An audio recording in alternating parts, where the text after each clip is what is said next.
আমি 5 ওয়াক্ত নামাজ পড়ি কিন্তু সিগারেট খাওয়া ছাড়তে পারছি না, উপায় কি?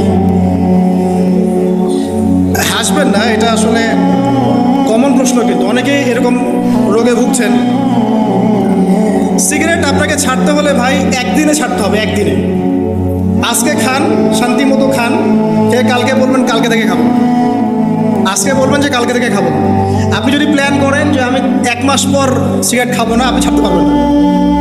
আপনি 1 বছর পর ছাড়বো, ছাড়তে পারবেন না। আমার কথা বিশ্বাস হচ্ছে না? যারা সিগারেট খাওয়া ছেড়েছে, একদিনে ছেড়েছে, কাল থেকে খাবো না, খাবো শেষ। এর বিকল্প কিছু খান, মুখে এমন কিছু রাখেন যেটা আপনাকে ওই নেশাটা দূর করাবে। ফর এক্সাম্পল, আপনি কি জর্দা ছাড়া পান খান, জর্দা ছাড়া পান খান। যদি খেতেই চান কিছু, আপনি চকলেট খান অথবা কালিজিরা খান, কিছু একটা মুখে দেন যেটা দিয়ে আপনি আপনার ওই এটা পূরণ করবেন।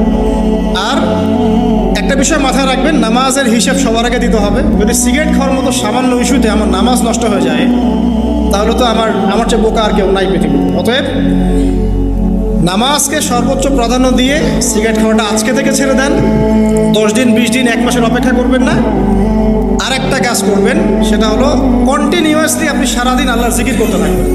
চলতে ফিরতে সুবহানাল্লাহ, আলহামদুলিল্লাহ, আল্লাহু আকবার, লা ইলাহা ইল্লাল্লাহ, সূরা ফালাক, সূরা নাস, ইখলাস পড়তে থাকবেন। আল্লাহ আপনার মুখের মধ্যে নূর দিবে ইনশাআল্লাহ। আপনার ওইসব মুখে